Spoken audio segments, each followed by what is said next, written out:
Few little mysteries with the deck of cards, I think, to start with. This first one, would you like to give me a hand and shuffle those up for me, please? And you may feel free to take a look through them and make sure they're not a trick deck or anything like that. I'll put that in the filing cabinet. Okay.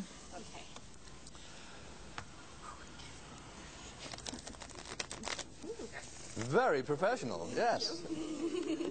Yes, I think so. Very good. Very good. And now you're out of here.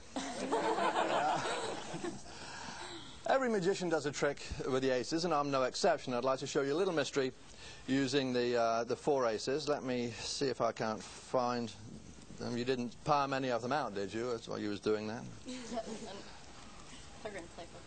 Ah, there they are. Now, I'll set these up in a little row. I'm going to stand up so you can all see this better. To make these aces disappear, it would be very nice if I could just wave my hands and make them go, but I can't do that. I have to use a little camouflage. And the camouflage is in the form of just a few cards, which I shall place on top of each one of the aces. Now, as I perform this, I'd like to have you notice that I make no fast or suspicious movements. The speed of the hand is not used to deceive the eye. And yet, one at a time, I do intend to make these aces disappear. The first one being the ace in this packet, which happens to be the ace of clubs. All I'll have to do is give it a little shake like this. When I do that, it leaves the packet, leaves me with 1, 2, 3 cards, and absolutely no ace of clubs. Now, I'll do that for you again with the ace in this packet. If you have a memory, that's the ace of hearts, a little shake.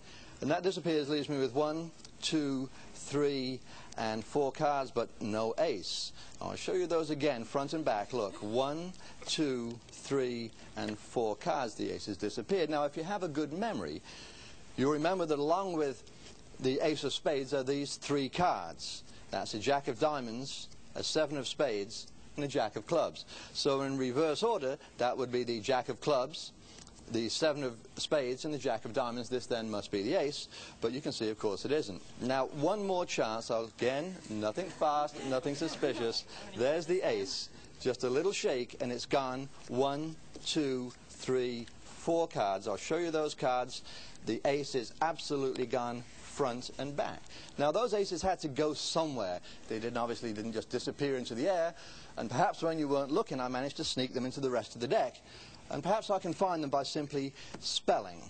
In other words, if I want the ace of spades, I spell A-C-E-O-F-S-P-A-D-E-S, and I find the ace of spades. Next on the agenda is the other black card. That's the ace of clubs, and that spells with 10 letters. I know that because I counted before I came out. So I'll remove 10 cards from the top of the deck, and this then should be the ace of clubs. That's A-C-E-O-F-C-L-U-B-S, and that's the ace of clubs. Now, the ace of diamonds spells with a lot more letters, but it makes no difference. Look, A-C-E-O-F-D-I-A-M-O-N-D-S, and that's the ace of diamonds. Now, when I do this, people say, Martin, that's all very well, but what happens if you can't spell? Doesn't make any difference. You can count.